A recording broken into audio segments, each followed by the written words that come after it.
कथा सूत्र लेखक आणि सादर करते राजीव शांताराम थत्ते. अर्थशून्य भासे माझा हा.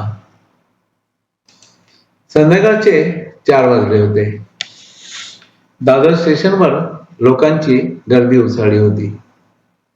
दादर नागपूर एक्सप्रेस सुटायला काही मिनिटांचाच अवधी उरला होता. बायका मुलांसह प्रवास करणारे प्रवासी गाडीत जाऊन सीट पकडून बसले होते.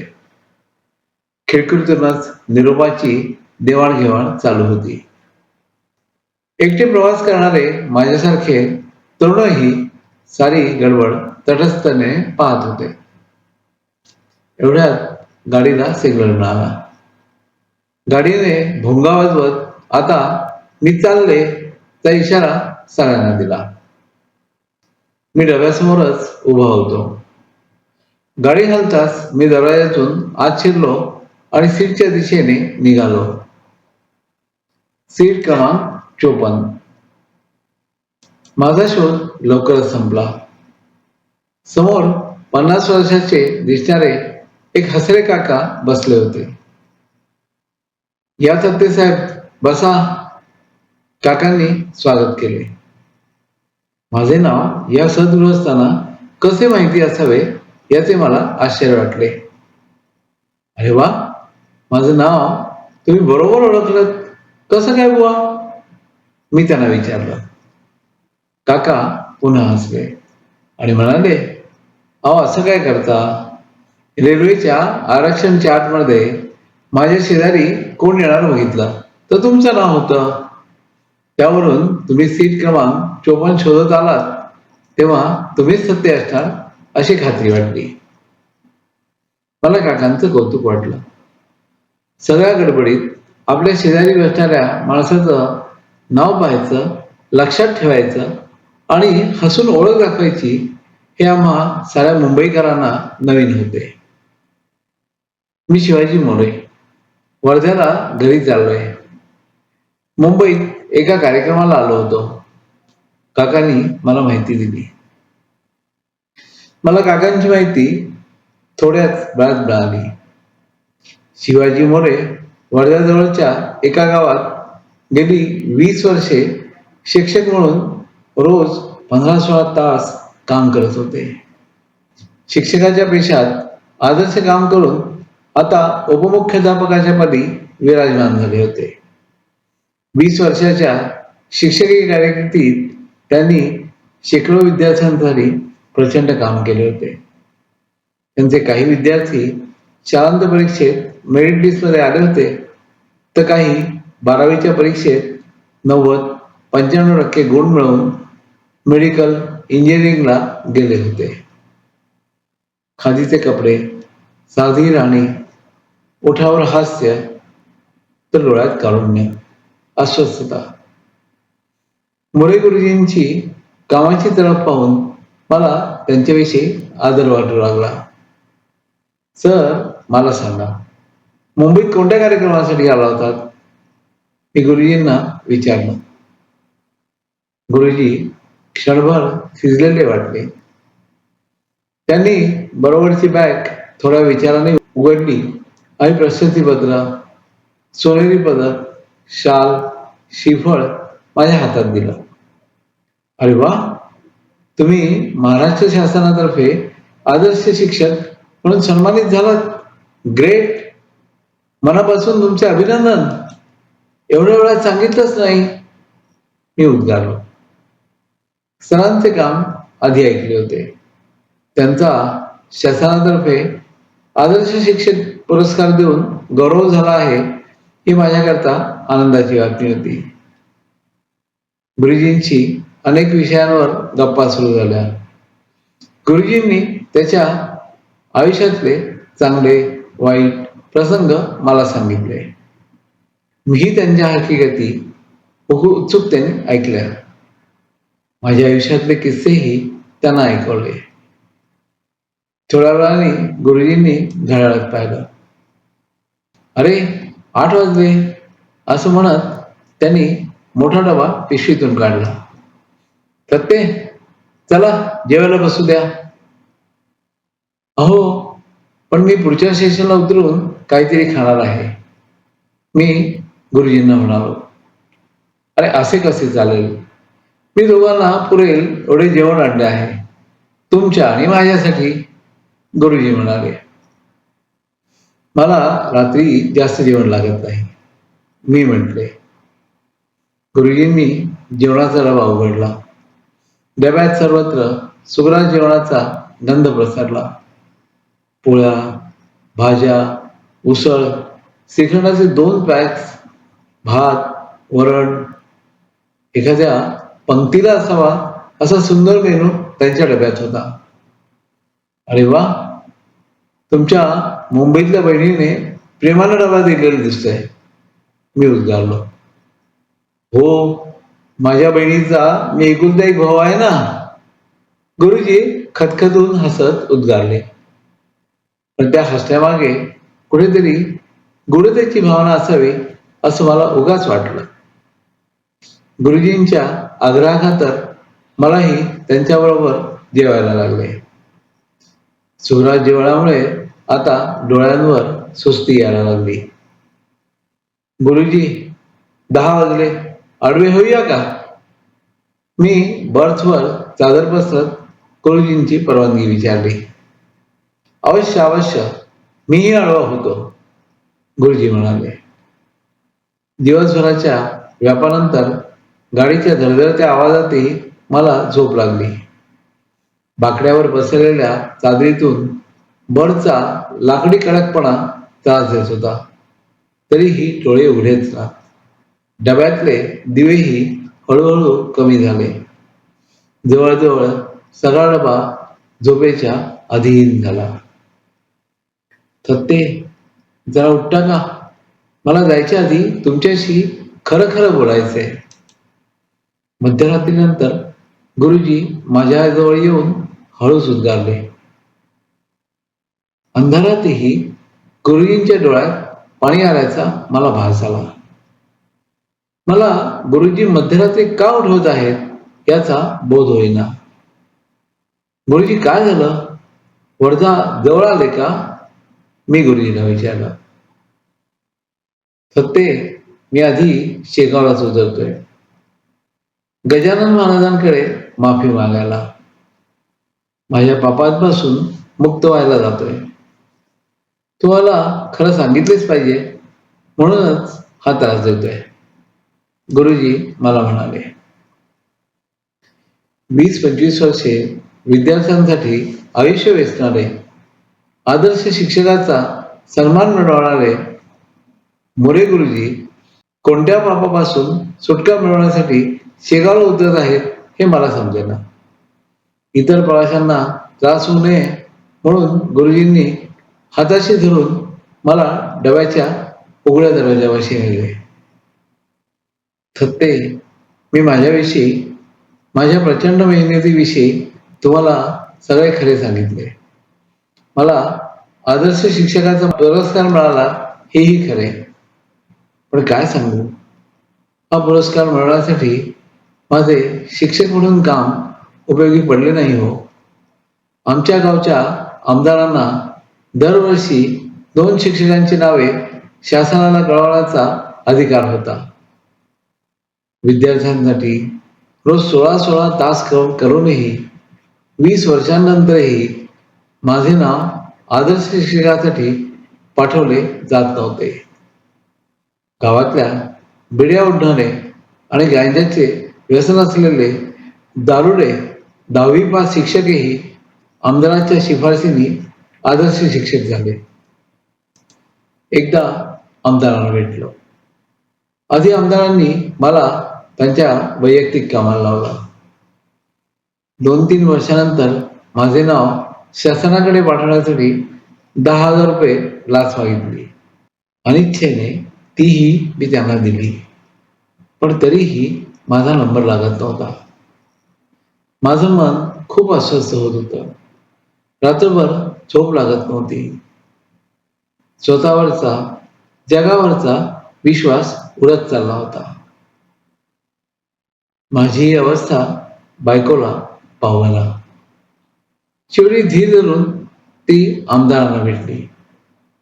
आणि काय सांगू, पैसे खाण्यासाठी कुप्रसिद्ध असलेल्या आमदाराने माझे नाव आदर्श शिक्षक म्हणून पाठवण्यासाठी माझ्या सुंदर सुशील बायकोला जबरदस्तीने एक रात्र त्यांच्यासोबत सरकारी गेस्ट हाऊसवर घालवायला सांगितली. मोरे गुरुजी सहसा रडत होते. मी त्यांना धीर देण्यासाठी खांद्यावर थोपटले. गुरुजी, शांत व्हा. आदर्श शिक्षक आहात. घरी जा. तुमच्या सौभाग्यवतींना हे सन्मानपत्र दाखवा. मी उद्गारलो. पण माझे मन साऱ्या प्रकाराने प्रचंड दुखावले होते. दूरवर स्टेशन दिसायला लागले. स्टेशन आले. गुरुजी खिन्नपणे खाली उतरले. खादीची पिशवी डब्यात विसरूनच. माझी बुद्धी, विचार करण्याची शक्ती आता संपली होती. डब्याच्या दांडीवर गुरुजींची खादीची पिशवी हताशपणे लटकत होती. आदर्श शिक्षकाचा पुरस्कार, सोनेरी पदक, शाल आणि श्रीफळ आता अनाथ झाले होते. मी नागपूरला पोचलो. 3 दिवस माझे नागपुरात काम चालू होते. चौथ्या दिवशी सकाळी हॉटेलच्या रूमच्या दरवाज्यातून पेपर आत सरकला. पहिल्या पानावरच आदर्श शिक्षक शिवाजी मोरे यांचा फोटो छापला होता. आदर्श शिक्षकाची पत्नीसह आत्महत्या, आमदारांची आदरपूर्वक श्रद्धांजली. बातमीच्या धक्क्याने मी अश्रूंना वाट करून हताश होऊन बसलो होतो. रेडिओवर गाणे लागले होते. अर्थशून्य भासे मजहा, कलह जीवनाचा, धर्म न्याय नीती सारा, खेळ कल्पनेचा.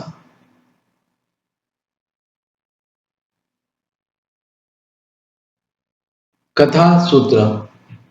शहाण्याने आपले थडगे खणावे. लेखक आणि सादर करते राजीव शांताराम थत्ते. 4 वर्षापूर्वीची गोष्ट. माझ्या पॅथॉलॉजिस्ट मित्राचे वडील वारल्याचे कळले. मी त्याच्या घरी त्याच्या वडिलांच्या अंतिम दर्शनाला पोचण्यापूर्वीच त्याला स्मशानात नेल्याचे कळले. मी तसाच मुलुंडच्या स्मशानात गेलो. त्यांच्या वडिलांचा देह ठेवून त्यावर लाकडी रचली होती. 200-250च्या वर लोक जमले होते. व्यापारी, गावातले डॉक्टर, त्यांचे नातेवाईक.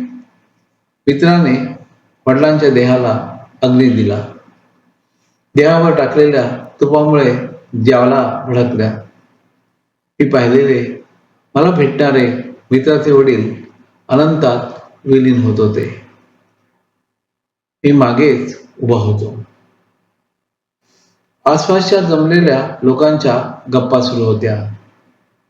शेअरचे भाव, सोन्याची विक्री, मुलुंडमध्ये झालेल्या इमारतीतील इन्व्हेस्टमेंट, घरातल्या मुलांनी मांडलेला उच्छाद, राजकारण, मुख्यमंत्र्यांशी असलेली सलगी, कच्छमधील परिस्थिती, डॉक्टरांना पॅथॉलॉजिस्टनी 30% पर्यंत कट देणे, समोरचा जळणारा देह, हे सारे ऐकत असेल का? स्मशानातही या साऱ्या चर्चा आनंदात व्हायला हव्यात का? माझेच मला कळेना. मला सकाळीच फोन आला. माझ्या सासऱ्यांचा सख्खा भाऊ वारला होता. खरं तर या गृहस्थांना मी त्यांच्या घरी कधीच भेटलो नव्हतो. त्यांच्या घरी भेटण्याचे आमंत्रण मला कधी मिळाले नव्हते. कुठल्याही समारंभात समोर दिसले तरी ते माझ्याकडे आणि माझ्या बायकोकडे बघून काहीतरी त्यांच्या बायकोबरोबर कुसकुसत. ते काय बोलतात याविषयी मला नेहमी कुतूहल वाटायचे, पण मी त्यांना काय बोलतात हे कधी विचारायला गेलो नाही. ते वारल्याचा निरोप मिळाला. मी त्यांचं घर शोधत बोरिवलीला पोचलो. 10-15 लोक जमले होते. सगळे गोरे पान, मोठ्या पैसेवाल्या कुटुंबातले. वरती रडण्याचा आवाज येत होता. मी त्यांच्या हॉलमध्ये शिरलो. हॉलमध्ये त्यांचा मृतदेह ठेवला होता. त्यांची बायको त्यांच्याशी बोलत होती. अहो, मला तुमचे खूप करायचे होते, पण डोक्यातल्या रागानं राहूनच गेलं. मी तुमच्यावर खूप ओरडायचे. गुलामासारखे तुम्ही तेही ऐकून घेतले. घरात काय जे खायला देईन ते मुकाट्यानं खायचा. मुलांशी झालेल्या भांडणात मी चुकले तरी माझीच साथ दिली. मला का सोडून गेलात? आता मी एकटी सगळं कसं करू? काकू निराशेनं बोलत होत्या. मला या काकू एका मृतदेहाशी बोलतायत हे पाहून धक्का बसला. या काकूंना हे सारं काका जिवंत असताना निर्लज्जपणे करताना लाज कशी नाही वाटली? जिवंतपणे स्वतःला बदलून स्वभावाला नियंत्रणात आणून नातेवाईकांशी नाही, निदान स्वतःच्या नवऱ्याशी तरी सुखाची नाती नाही जोडता आली. मी पुन्हा खाली गेलो. तिडीचे सामान आणून ठेवले होते, पण कोणीही पुढे होऊन काही करत नव्हते. ज्या काकांच्या घरी मी लग्नानंतर 25 वर्षांनी पहिल्यांदाच येत होतो, तरी मी पुढे झालो. मी वेड्या स्वभावाचा माणूस आहे हे घरचे म्हणतात तेच खरे. बांबू एकट्याने काथ्याने बांधले, मडके दोरीला टांगले. त्यांचे सारे मित्र नातेवाईक शांतपणे माझ्याकडे पाहत होते. बांबूवर मी पांढरी चादर बांधली. हार फुलं कुठेच दिसेनात. कुंकू, गुलाल, बुक्का नव्हता. बाजूला उभ्या असलेला एकाला विचारले.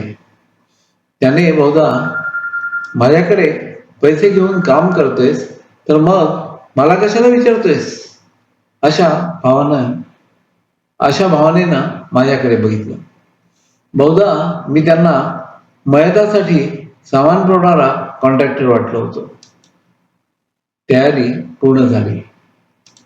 ॲम्ब्युलन्समधील स्ट्रेचर वर गेले. स्ट्रेचरवर मृतदेह ठेवायला कोणीच हात लावेना. मी काकांच्या मुलांना बोलवले. शेजाऱ्यांना सांगितले.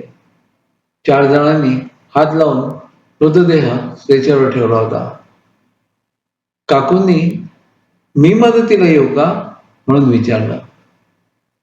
ज्याचा आयुष्यभर छळ केला त्याच्या मृतदेहाला हात लावून काकू मदत करणार होत्या. धन्य ते काका. जिन्यातून मृतदेह खाली उतरवला. तिडीपाशी नेला. पुन्हा एकदा देह तिडीवर ठेवणे आवश्यक होते. मला उचलायला जमणार नाही. वरतीच बाबांना उचलले तर कमरेत दुसरं भरली आहे, काकांच्या सख्ख्या मुलांनी सांगितलं. वडिलांच्या मृतदेहालाही मदत करायला तो तयार नव्हता. एका बाजूने मी मृतदेह उचलला, दुसऱ्या बाजूने दुसरे दोघे मदतीला आले. देह तिडीवर ठेवला. चादर देहावर पसरली. दरम्यान आणलेली फुलं, हार, कुंकू त्यांना वाहिला. देह उचलला, ॲम्ब्युलन्समध्ये पोचवला. त्यांच्या मुलानं त्याची मर्सिडीज बेन्झ काढली. ॲम्ब्युलन्सवाल्याला सांगितलं, चल पुढे स्मशानाकडे निघ, आम्ही आमच्या गाड्या घेऊन येतो, परत येताना त्रास नको. काकांचा मृतदेहही शेवटच्या संस्कारांसाठी ॲम्ब्युलन्समधून एकटाच निघाला होता. कथा सूत्र. सगळी नाती गोत्यात. लेखक आणि सादरकर्ते राजीव शांताराम थत्ते. रामायणापासून नात्यांमध्ये असलेले दुरावे आपण पाहतो, पण त्यावेळी ते सख्खे सावत्र, औरस अनौरस, चुलत मामे इत्यादी दूरच्या नात्यांमध्ये होते. आता आई मुलगी, वडील मुलगा, भाऊ भाऊ, भाऊ बहिणी याच्यासारखी मूलभूत नातीच तुटताना दिसतात. ईर्ष्या, स्पर्धा, हेवे दावे या पलीकडे माणुसकीही न पाळणारे राजकारण घराघरांमध्ये दिसते. आपण सारे यामागे काय मिळवतोय? फक्त एकमेकांपासून तोडणारा एकटेपणा. हे सारं कसं थांबणार? संध्याकाळ झाली. माझे दिवसभराचे काम संपले होते. 16व्या मजल्यावरून खाली उतरताना प्रकाश दिघे त्यांच्या टेबलवर काम आटपताना दिसले. चला दिघे, निघताय का? मी आज गाडी आणली आहे. शाळेपर्यंत बरोबर गप्पा मारत जाऊ. मी दिघ्यांना ऑफर दिली. दिघे लगेच टेबलवरून तयार झाले. आम्ही दोघेही 2 मिनिटात खालीच पार्क केलेल्या गाडीत विराजमान झालो. गाडी ठाण्याच्या दिशेने निघाली. 5-7 मिनिटे झाली तरी दिघे काही बोलेना. दिघे साहेब, विचार काय आहे? गप्पांना काहीतरी सुरुवात करावी म्हणून मी विचारले. माझ्या घरी जाम प्रॉब्लेम झाले, काही सुचत नाही. दिघे उद्गारले. दिघ्यांनी सांगितलेली सत्य हकीकत अशी होती. दिघे ठाण्यात एका स्वतःच्या चाळवजा घरात राहतात. दिघ्यांचे घर, चाळ, एक बहीण, त्याचा एक आणखी मोठा भाऊ, तो मोठा न्यायाधीश आहे, यांच्यात वारसा हक्काने आलेले. भाऊ बहीण दोघेही त्यांच्या स्वतःच्या बंगल्यात केव्हाच गेले. कनिष्ठ मध्यमवर्गीय दिघ्यांना त्याच जुन्या चाळीत राहण्याशिवाय पर्यायच नाही. दिघ्यांना तिथून घालून देऊन ती जमीन बिल्डरला विकण्यात त्या दोघांना स्वारस्य आहे.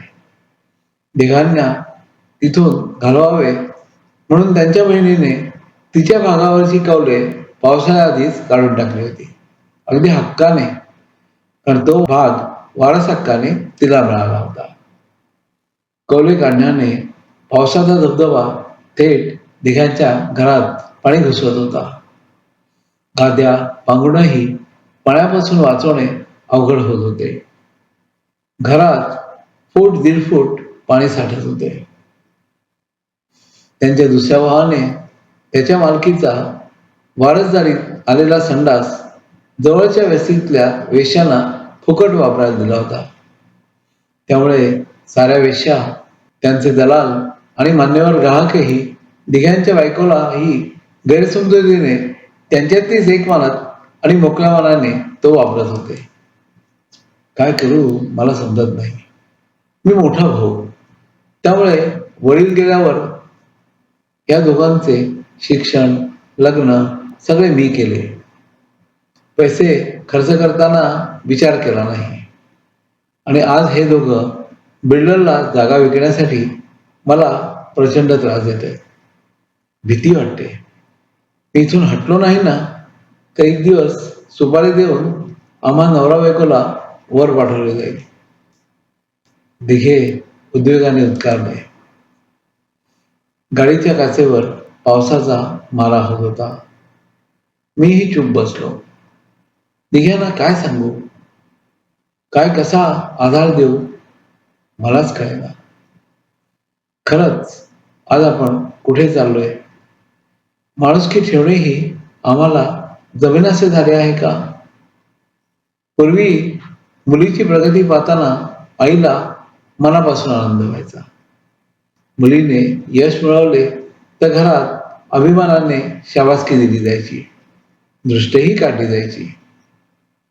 आज आपली एक मुलगी हुशार, कर्तबगार, सुंदर निघाली आहे याचा तिच्या बहिणींना तर हेवा वाटतोच, पण काही वेळा आई, होय सख्खी आई, तिचा मनापासून द्वेष करते.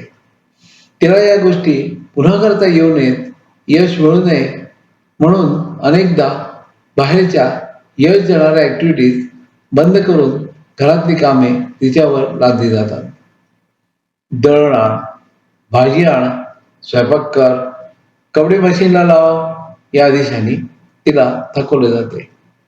ती पुढे येणार नाही याची काळजी घरातूनच घेतली जाते. भाऊ बहिणी, भाऊ भाऊ एकमेकांचा द्वेष करतात.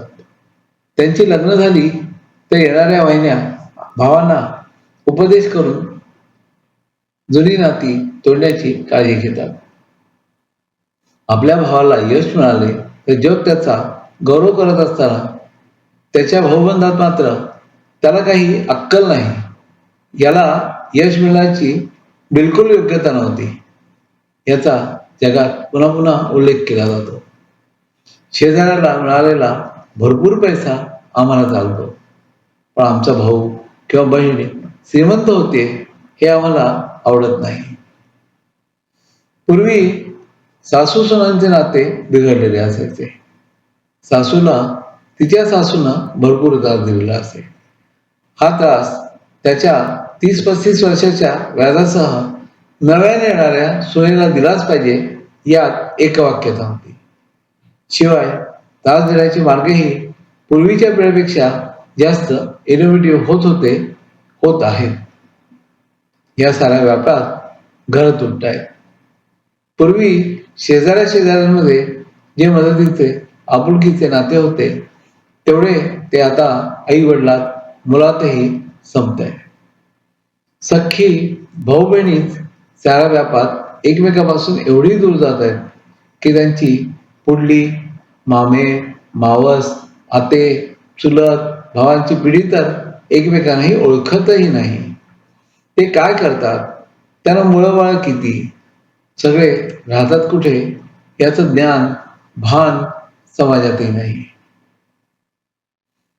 आम्ही एकदा कॉलेजात असताना सगळा वर्ग हॉस्पिटल व्हिजिटला जसलोकला गेला होता. एकेका मजल्यावरच्या सोयी सुविधा बघत आम्ही ICU मध्ये गेलो तर आमच्यापैकी एक मुलगी आश्चर्याने उद्गारली, oh, the old man on the bed is my real uncle.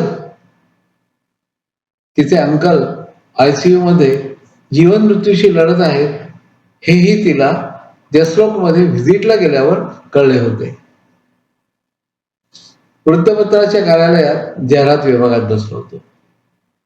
एक 20-25 वर्षाचा तरुण जाहिरात देण्यासाठी कार्यालयात आला होता.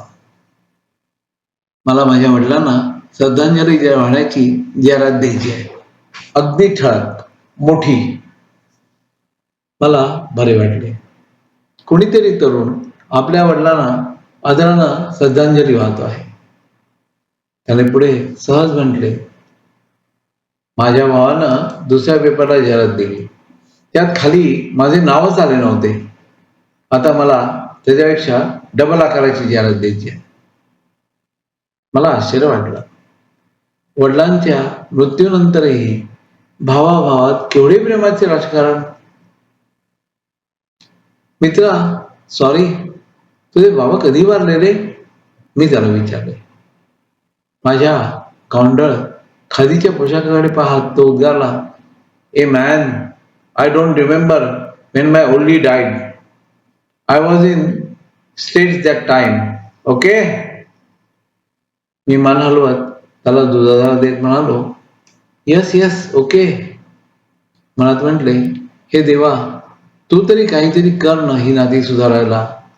आमच्या मराठी बांधवात आहेत सगळी नाती गोत्यात. कथा सूत्र.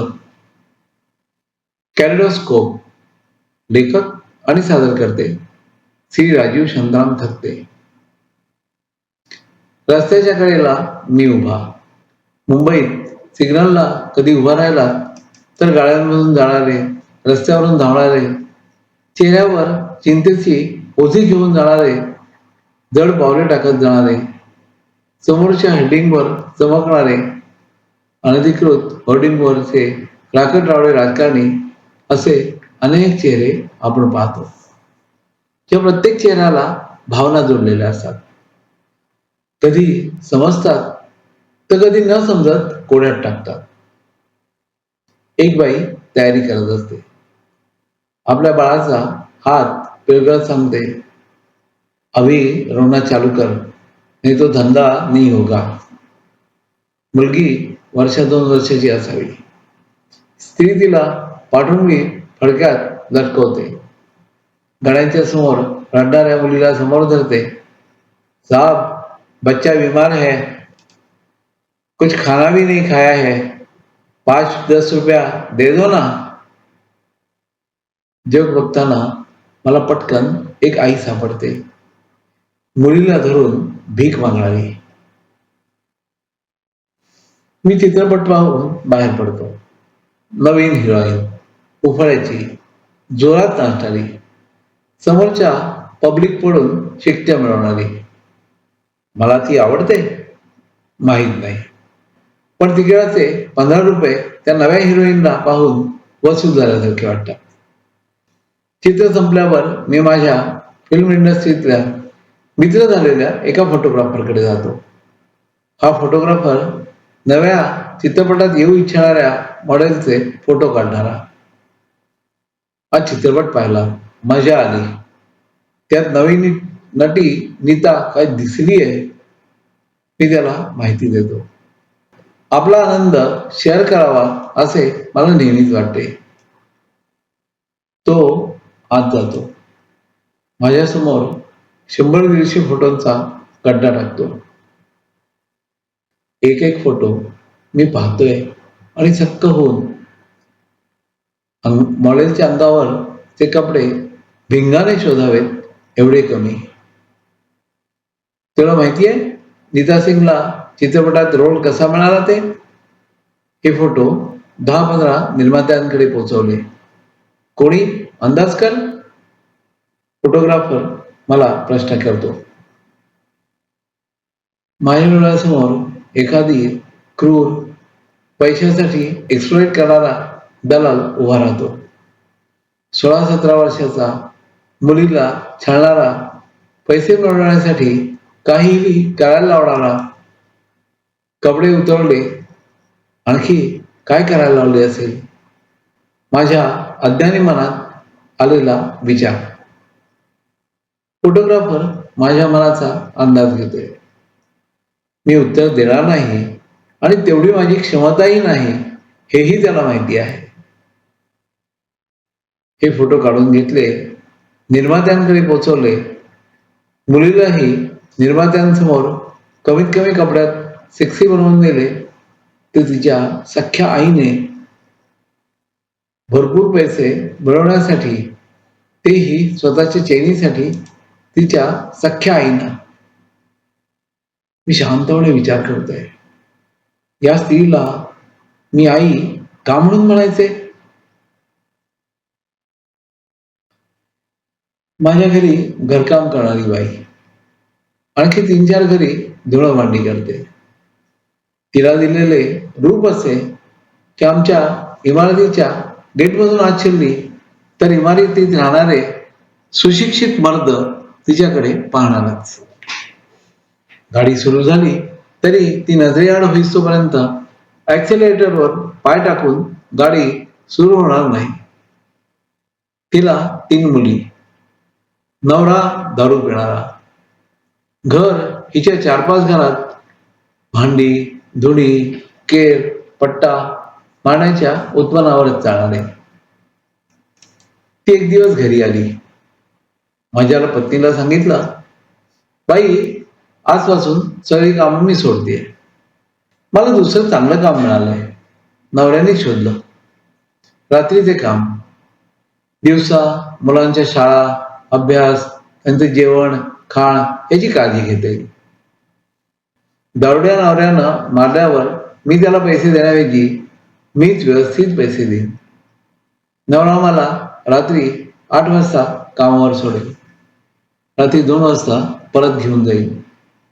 पैसे मिळतील, मुलांचे आयुष्य तरी उभे राहील. त्या तिघींना तरी पुन्हा मोडकणीची कामे करायला नको. मी सारा ऐकतोय. ही आता रात्री 8 ते 2 या वेळात कोणत्या शिफ्टला जाणार? पुन्हा एकदा मेरी समझ के बाहर. थोड्या दिवसांनी बिल्डिंग मध्ये लोक सांगतात, आबा, तुमच्याकडे काम करणारी आता समोरच्या लेडीज बार मध्ये कामाला लागली आहे. रात्री काम करते, गिरायकांना काय हवं ते देते. तिच्या सौंदर्यावर सगळी गिरायकं वेडी होतात. रोज 2-4 हजार रुपये घेऊनच घरी जाते. नवरा हिला बारवर आणून सोडतो, दारू हातभट्टीची मारतो, हिला न्यायला रात्री बारपासून दूरवर वाट पाहत उभा राहतो. मी विचार करतो, धुळं भांडी झाडूपट्टा करून गरिबीत जगणारी, मुलांना कपडे, शिक्षण, औषधे न देऊ शकणारी अबला स्त्री मोठी का आपल्या सुंदर शरीराचा वापर करून मुलांच्या सर्व गरजा भागवून त्यांना मोठे सुशिक्षित बनण्याचे स्वप्न पाहणारी आई मोठी. आमच्या घराच्या समोरच हाऊसिंग बोर्डाच्या चाळी. आम्ही दरमहा 150 रुपये भाडे हाऊसिंग बोर्डाला देणारे प्रचंड श्रीमंत, तर समोर दरमहा 18 रुपये भाडे भरून हाऊसिंग बोर्डाच्या चाळीत राहणारी गरीब कुटुंबे. आमच्या समोरच भोसल्यांचे कुटुंब. आमच्या इमारतीसमोरच राहणारे असल्याने आमच्या वॉचमनच्या थ्रू मिळणाऱ्या समोरच्या चाळकरांच्या चांगल्या वाईट बातम्या आम्हाला कळतात. भोसले वर्कर म्हणून कारखान्यात काम करणारा, 12 तासांच्या शिफ्टचा पगार 10,000 रुपये. सौभाग्यवती भोसले घर सांभाळतात. गेल्या 6 वर्षात त्यांनी 5 मुलींना जन्म दिला. गरिबी घरात तरीही सौभाग्यवती भोसले सगळ्या मुलींना नवऱ्याच्या 10,000 पगारातही नीटनेटके ठेवण्याचा प्रयत्न करतात. काही दिवसांनी भोसलेची म्हातारी आई घरात दिसते. सो भोसलेंना काही गर्दीने रिक्षात घालून इस्पितळात नेलं जात आहे. म्हातारी आई रिक्षात वाकून सांगते, लक्षात ठेव, मुलगा झाला तर घरी परत ये. 5 पोरींना जन्म दिलास, आता वंशाचा दिवा आण, नाही तर घरात तुझी जागा नाही. माझ्या मुलाचं दुसरं लग्न करून देईन. 2च दिवसांनी समोरच्या चाळीत म्हातारी पेढे वाटताना दिसली. नातू झाला, मस्त झालं बघा, भोसल्यांना वंशाचा दिवा मिळाला. म्हातारी सगळ्यांना सांगते. मला आश्चर्य वाटतं. हा भोसले म्हणजे काही छत्रपती शहाजीराजे भोसले नाही की ज्या वंशाचा दिवा लढाया जिंकणार आहे, महाराष्ट्रावर राज्य करणार आहे. आणखी 3-4 दिवस जातात. एक दिवस समोर ॲम्ब्युलन्स उभी राहते. स्ट्रेचरवर पांढऱ्या चादरीच्या खाली आई सौ भोसल्यांचा मृतदेह आहे. 6व्या बाळंतपणाच्या थकव्याने देवाघरी गेलेला. बाळ भोसलेच्या हातात आहे. भोसल्यांच्या घराण्याचा वंश दिवा. 5 मुली ढसढसा रडत आहेत. बाळ घरात येताना त्याच्यासाठी नेहमी सारं करणारी आई त्यांनी गमावली आहे. त्यांना प्रेम करणारी, सदा सांभाळणारी आई आता पुन्हा कधी दिसणार? आज स्त्री जन्माची अनेक रूपे कॅलिडोस्कोप मध्ये पाहताना माझ्या डोळ्यात पाणी येत आहे. कॅलिडोस्कोप मध्ये काचांचे रंग मला गहिरे होताना दिसत आहेत. मी डोळे मिटतो, रुमालाने पाणी पुसतो. आई मला जगावेगळी का दिसली? माझ्याकडे याचं उत्तर नाही.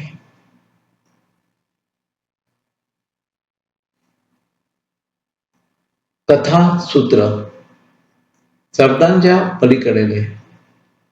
लेखक राजीव शांताराम थत्ते. माझ्या लहानपणी वडिलांच्या सरकारी नोकरीमुळे महाराष्ट्रात अनेक ठिकाणी बदल्या झाल्या. ते प्रामाणिक होते. सरकारी नोकरीत असूनही पैसे खाणं त्यांच्या नीतिमत्तेत बसत नव्हतं. त्यामुळे त्यांच्या बदल्यात जास्त होत. दर 6 महिन्यांनी नव्या गावात जायची आम्हा सगळ्यांची तयारी असायची. नवीन गावात गेलं की सरकारी क्वार्टर्स मिळायच्या, कधी चांगल्या कधी वाईट. छोटी मोठी घरं, कधी वीज नसायची आणि सगळा कारभार कंदिलाच्या प्रकाशात चालायचा. घराच्या स्थितीत फरक असला तरी प्रत्येक घराच्या भोवती बाग असायची. ती मला खूप आवडायची. गुलाब, सदाफुली, मोगरा, अबोली ही फुलझाडं सकाळ प्रसन्न करायची.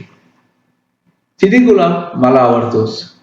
त्यामुळे गावात गेल्यावर चिनी गुलाबाची छोटी फांदी मिळवून मी ती जमिनीत रोवायचो. 10-15 दिवसातच सकाळी 10 वाजता चिनी गुलाबाची गुलाबी, लाल, टपोरी फुलं उमलायला लागायची. रोज आज किती फुलं आहेत हे मोजणं हा माझा छंद होता. काळ खूप गेला. मी माझ्या व्यवसायासाठी मुंबईत आलो आणि हाऊसिंग बोर्डाच्या इमारतीमध्ये छोट्याशा ब्लॉकमध्ये राहू लागलो. मुंबईत आल्यावर समोर जमीनच नव्हती. होता डांबराचा रस्ता. त्यामुळे झाडं दिसणं, झाडं लावणं दोन्हीही संपलं. तरीही जमेल तेव्हा मी घरच्यांना सुट्टीत कोकणात माथेरानला फटक्याला घेऊन जायचो. मग त्या 4 दिवसात माझ्या फळांच्या झाडांशी गप्पा सुरू व्हायच्या. जीवनात पुन्हा एकदा आनंद भरायचा, मन फ्रेश व्हायचं. अशाच मुलुंडच्या ब्लॉकमध्ये राहत असताना ठाण्याच्या नव्याने डेव्हलप होत असलेल्या कॉम्प्लेक्समध्ये उपलब्ध असणारे रो हाऊसची माहिती मला मिळाली. एका संध्याकाळी जागा पाहण्यासाठी घरच्यांबरोबर गेलो. रो हाऊस कॉम्प्लेक्सला पोहोचलो तेव्हा मला आश्चर्याचा धक्काच बसला. संपूर्ण एरिया जुन्या मोठ्या झाडांनी व्यापलेला होता. काजू, आंबा, फणस यांची 70-80 वर्षांहून जुनी झाडं आकाराने तर प्रचंड होतीच, पण त्यांच्या चकचकीत हिरव्या पानांनी लक्ष वेधत होती. या मोठ्या झाडांच्या कुशीत छोटी छोटी रो हाऊस बांधली होती.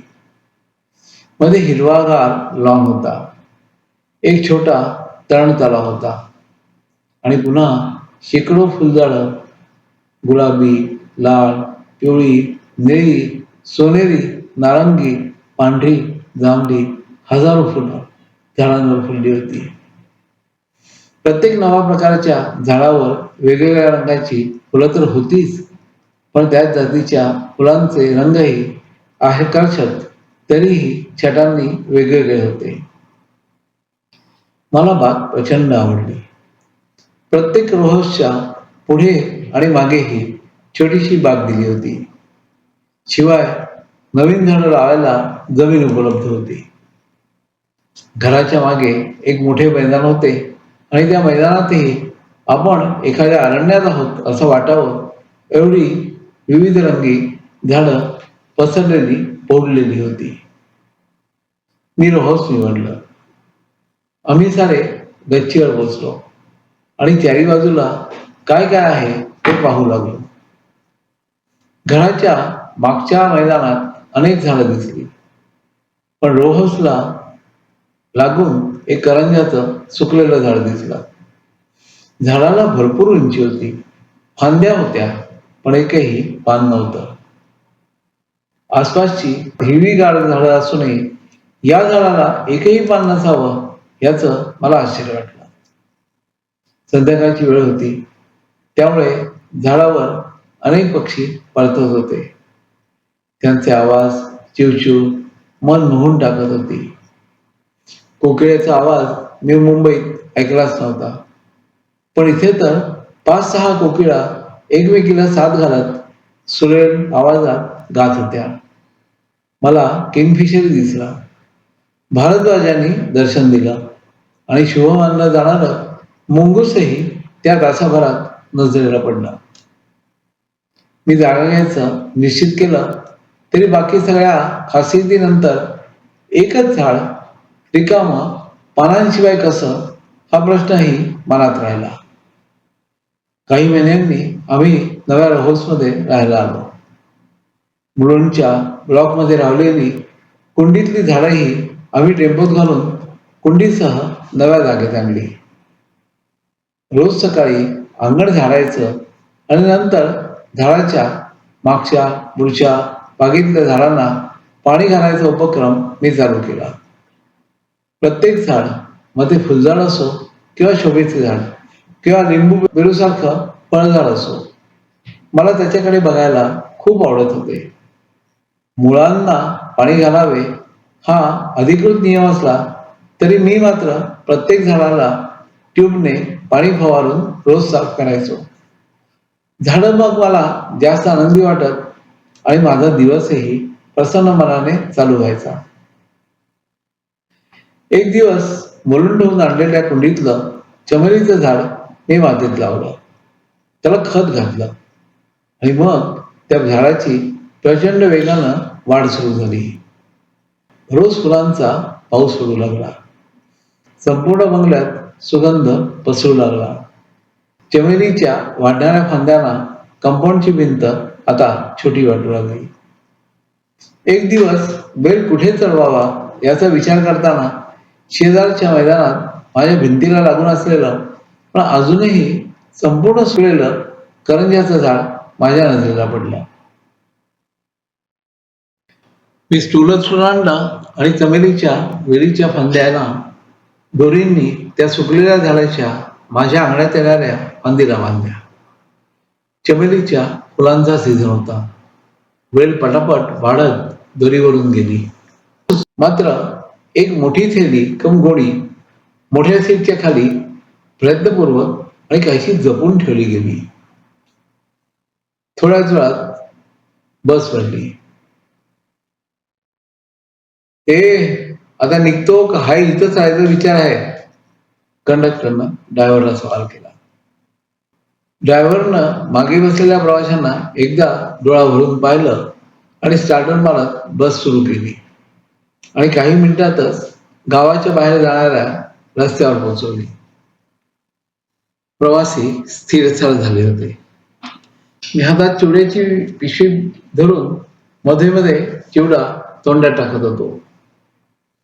माझ्या बाजूला आणि समोर बसलेल्या तरुणांनाही गाडी नाशिक शहराबरोबर पडून हायवेवर आल्यावर निवांत वाटू लागल्याचे मला त्यांच्या चेहऱ्यावर जाणवले.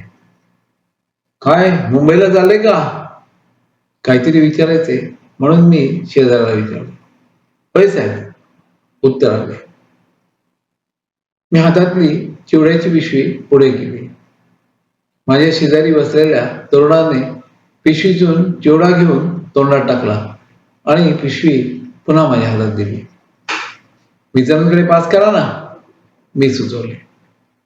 चिवडा मग एकमेकांकडे गेला आणि चिवड्याची झकास चव त्याने एन्जॉय करायचे समाधान चेहऱ्यावर दिसले.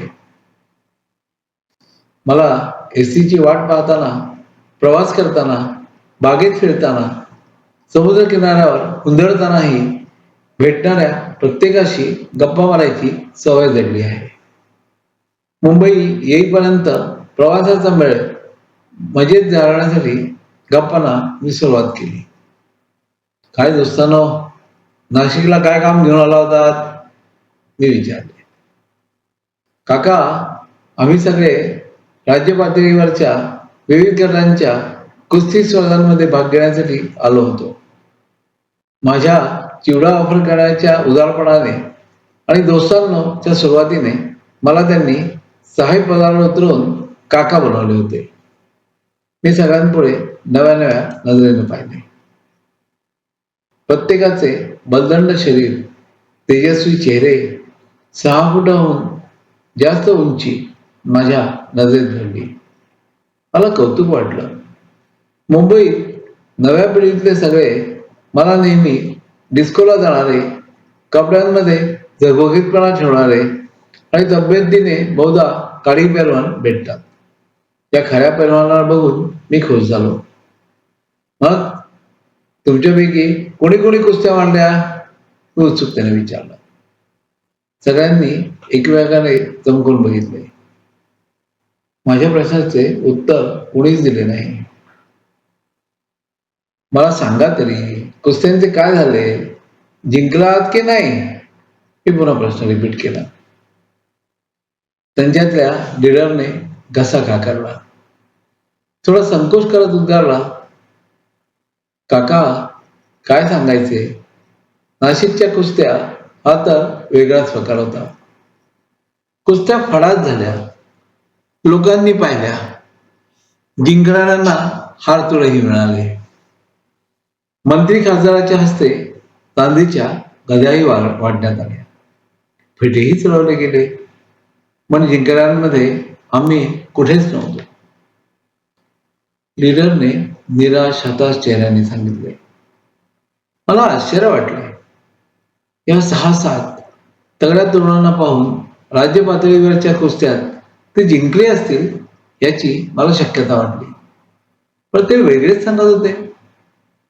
काका, कुस्त्या जिंकायचा आणि जमले तर महाराष्ट्र केसरी व्हायचे म्हणून गेले वर्षभर आम्ही तालमीत घुमण्यात, शरीरे कमवण्यात घालवलेले. कुस्तीतले सारे डावपेच आम्हाला मुंबईत गुरूंनी शिकवले. ते आम्हीही इतके चांगले मन लावून शिकलो की गुरूंनाही डावांमध्ये आम्ही हरवू लागलो, अर्थात त्यांचा मान राखूनच. आम्ही नाशिकला स्पर्धांसाठी पोचलो तेव्हा शाळेमध्ये राहण्याची आमची सोय कुस्ती मंडळाच्या नेत्यांनी केली होती. दुसऱ्या दिवशी कुस्त्या होणार होत्या. रात्री मंडळाचे कार्यकर्ते आम्हाला भेटायला आमच्या रूमवर आले. आमची बलदंड शरीरे त्यांनी पाहिली होती. आमच्या शक्तीचा आणि कुस्तीतल्या डावपेचांविषयी चांगली माहिती त्यांच्याकडे आधीच पोचली होती. त्यांनी आम्हाला गळ घातली. कुस्त्यांमध्ये हरण्याची. गावातले नेते, खासदार त्यांच्या मुलाला महाराष्ट्र केसरी करण्यासाठी आणि गावातल्या तालमीतल्या तरुणांनाच त्या त्या गटात जिंकवण्यासाठी स्पर्धा भरवत होते. आम्ही सुरुवातीला त्यांना हे जमणार नाही असे सांगितले. त्यांनी पुढे ऑफर दिली. प्रत्येक गटात कुस्ती जिंकणाऱ्याला जे रोख अवॉर्ड असेल त्याच्या 5 पट रक्कम आमच्यातला फायनलमध्ये कुस्ती जो हरेल त्याला देण्याची त्यांनी तयारी दाखवली. ते सांगतील ते न ऐकल्यास गावाबाहेर पडू देणार नाही हे लक्षात ठेवा, ही धमकी दिली. साहेब, आम्ही कुस्त्या मारण्यासाठी वर्षभर मेहनत घेतली.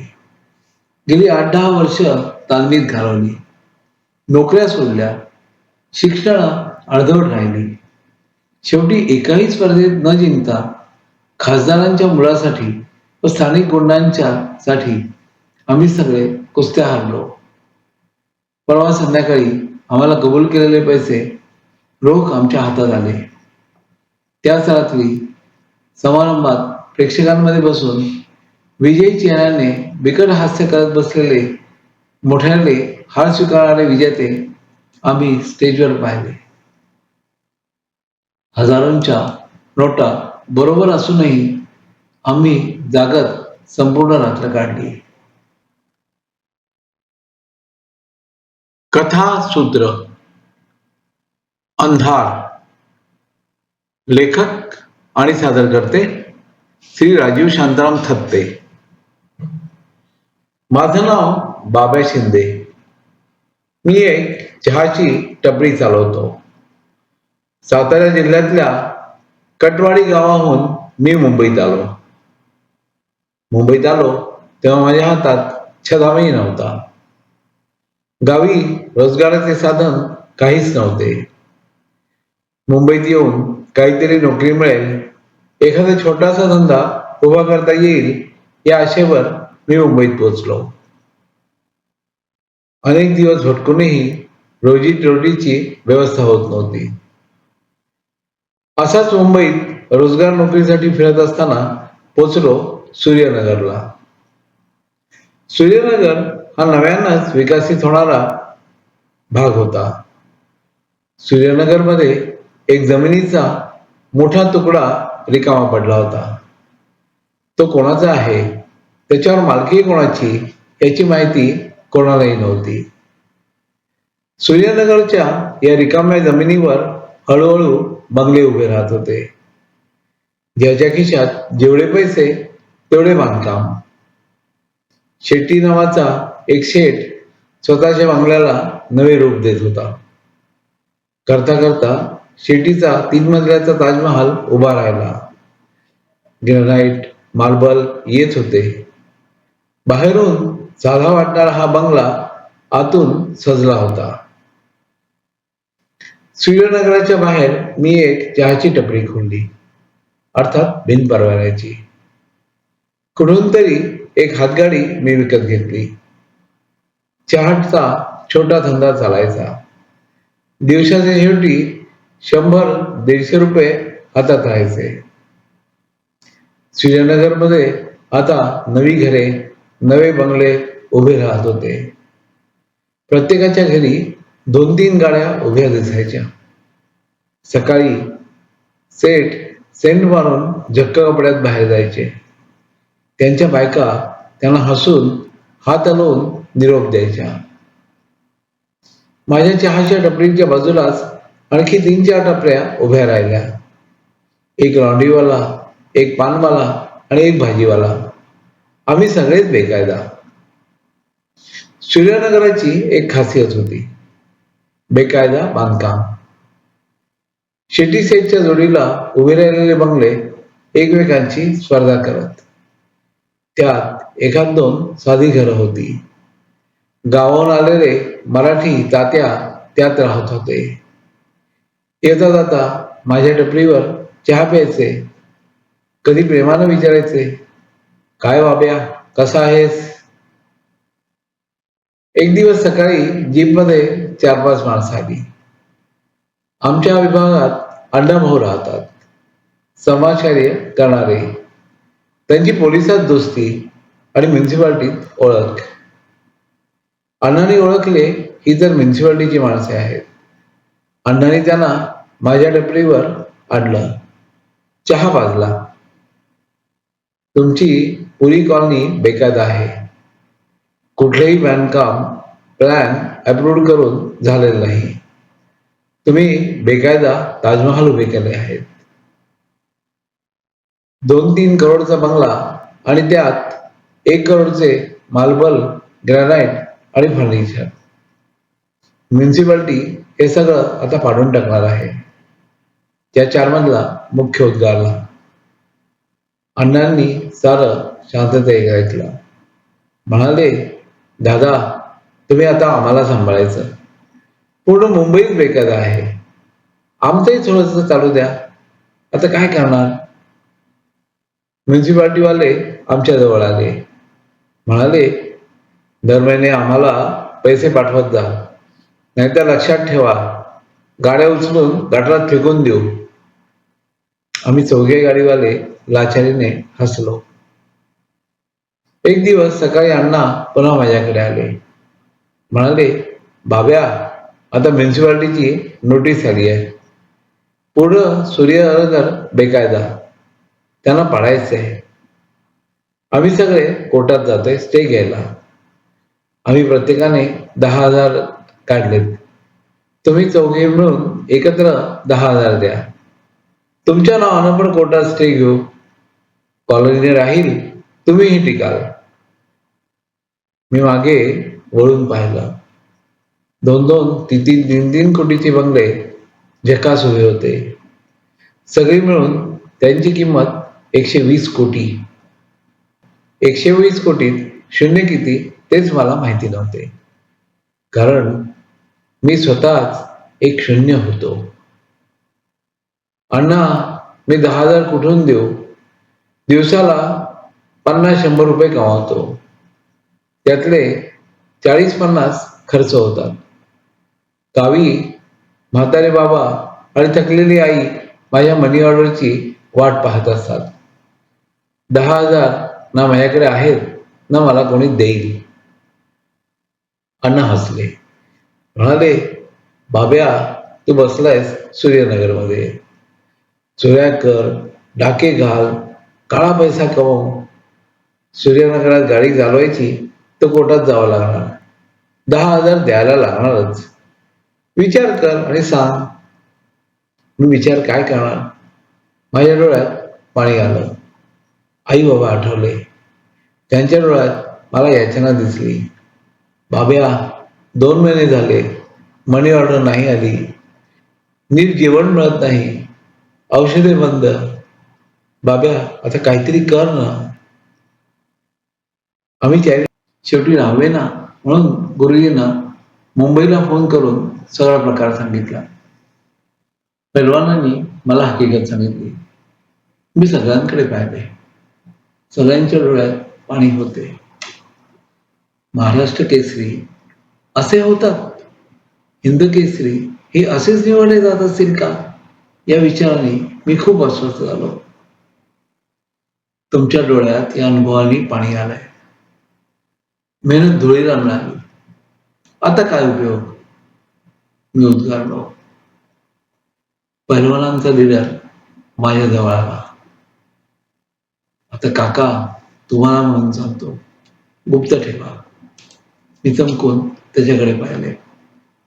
तो काय सांगतोय याचा अंदाज मला येईना. आम्ही पैसे घेतले, कुस्त्या धरलो, पण हे सारे आमच्या मनाला पटेना. गुरुजींनीही साऱ्यानो तुमच्यापेक्षा रांड्या चांगल्या हे उद्गार फोनवर काढले होते. आम्हाला मिळालेले सगळे पैसे सगळ्यांनी ठरवून एका पिशवीत घालून दगडाला बांधून गोदावरीत बुडवले. मनाला थोडे बरे वाटले. रात्री आम्ही हिंमत ठेवून थेट खासदारांना भेटलो आणि घडले ते सारे उद्या पत्रकारांना सांगणार आहोत असे सुनावले. आणि तुम्ही विश्वास ठेवणार नाही, घाबरलेल्या खासदारांनी कार्यकर्त्यांना बोलून आम्ही हरलेल्या सर्व कुस्त्यांच्या गदा, रोख पैसे आमच्या हातावर ठेवले. जगासाठी आजही आम्ही पराभूत आहोत, पण आमच्या मनात आम्ही विजेते आहोत. मला सगळे ऐकून थक्क व्हायला झाले होते. मी स्वतःशी विचार करत उद्गारलो, तुम्ही कुस्त्या हरलात तरीही तुम्ही जिंकला. ड्रायव्हरच्या मागे सीट खाली पैलवानीने ठेवलेली पोत्यासारखी पिशवी आता मला आत भरलेल्या चांदीच्या गदा आठवून अभिमानास्पद वाटू लागली. आणि सुकलेल्या झाडाच्या फांदीवर चमेलीच्या फांद्या सरकू लागल्या. वर चढलेल्या वेलींवरही फुलं मोठ्या प्रमाणात येत होती. संपूर्ण अंगण सुगंधाने भरून गेलं होतं. मागच्या करंज्याचं झाड गेली 7 वर्ष सुकत चालल्याची माहिती मला तिथे काम करणाऱ्या बाळांनी दिली होती. त्यामुळे चमलीचा बेल्ट दरवायला सुका बांबू वापरावा तसा मी त्या सुक्या झाडाचा वापर सुरू केला होता. माझ्या रूढींप्रमाणे एक दिवस गच्चीवर जाऊन चमेलीचा सुगंध उपभोगत होतो. तो मला आश्चर्याचा धक्का बसला. ज्या फांदीवर चमेलीची वेळ चढली होती ती फांदी पानांच्या नव्या फुटणाऱ्या अंकुराने भरून गेली होती. मला खूप आनंद झाला. घराभोवतीच्या वाहनात सुकलेलं एकमेव झाड पुन्हा आता पानांना जन्म देत होते. 2-4 दिवसातच संपूर्ण झाडावर पाने आली. पोपटी हिरव्या रंगाची सुंदर दिसणारी चमेलीचा वेळ झाडांवर वाढत होता, वरवर चढत होता. त्याच्या सुगंधी सहवासात फुलांच्या मखमली स्पर्शाने करंजा जणू पुन्हा जिवंत झाला होता. माझ्याकडे येणाऱ्या मित्रांना ही सुंदर घटना सांगितली. त्यांना चमेलीच्या सहवासात स्पर्शानं करंजाचं मोठं झाड झोपडीवाले मारवाड्याकडे गेलो. त्याच्याकडून 10,000चे कर्ज घेतले. लहानपणापासून माझ्या बोटात असलेली अंगठी मी गहाण ठेवली. डोळ्यात पाणी आलं. आईने दिलेले हे एवढेच सोने माझ्याकडे वाचले होते. काही महिने गेले. मागचे बंगले आणखी मोठे होत होते. कुठे मजला चढला तर कुठे रंगाचं काम दिमाखात सुरू होतं. सगळंच बेकायदा, सगळेच गैरकानूनी. रेतीच्या गाड्या, बिटा, मार्बल, ग्रॅनाइट येत होते. असाच ग्रॅनाइटचा छोटा तुकडा उचलून मी आणला. माझ्यासाठी तो आरसा होता. मी विचार केला, एक तुकडा एवढा चमकणारा, तर या आरशाने घर अजून कसं दिसत असेल. एक दिवस सकाळी पोलिसांच्या 4-5 गाड्या आवाज करत सूर्यनगरमध्ये येऊन उभ्या राहिल्या. त्यातून 30-40 पोलीस खाली उतरले. काहींच्या हातात बंदुका, तर त्यात काही महिलाही. त्यांच्या मागे 4-5 ट्रक आले. बांधकाम तोडणारे 100 मजूर होते. मोठी मशीन्सही आली. तोडातोडीचे काम सुरू झाले. सूर्यनगरची कंपाऊंडची भिंत कोसळली. मोठा आवाज झाला. मला तर घाबरून कापडे भरले. अण्णा म्युन्सिपाल्टीच्या लोकांशी बोलत होते. तेवढ्यात आमच्या इथल्या मराठी तात्यांच्या घराला बांधकाम तोडणाऱ्यांनी वेढा घातला. 500 फुटांचे साधे घर पाडायला सुरुवात झाली. तेवढ्यात टीव्हीचे लोक कॅमेरा घेऊन सरसावले. म्युन्सिपाल्टीवाले, त्यांचे मोठे अधिकारी हातात मोठा हातोडा घेऊन फोटोसाठी उभे राहिले.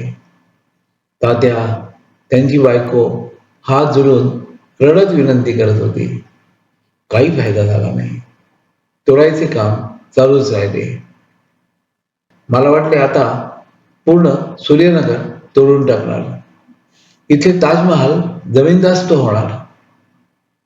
तेवढ्यात अण्णा, शेट्टी, गोयल, दुवा आणि इतर सारे सेठ बंगल्यामधून खाली उतरले. म्युन्सिपाल्टीवाल्यांसमोर हात जोडत अण्णा म्हणाले, साहेब, तुम्हीच आम्हाला सांभाळा. शेट्टीच्या हातात एक छोटी बॅग होती. शेट्टीने ती ऑफिसरच्या हातात दिली. साहेब, आप ही संभाल लो.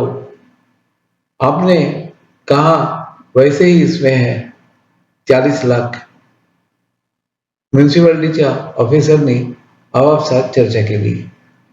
पोलिसांच्या बंदुका जमिनीवर विसावल्या. तोडणाऱ्या मजुरांनाही काहीतरी होतंय याची जाणीव झाली. अरे, तोडफोड थांबवा, मशीन्स बाहेर काढा.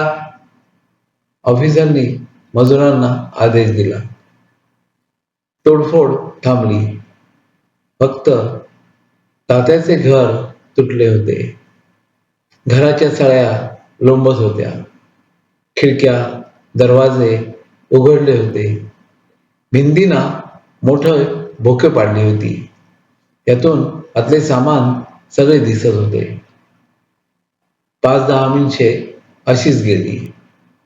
आम्हा चौघा गाडीवाल्यांना वाटलं आम्हीही वाचलो.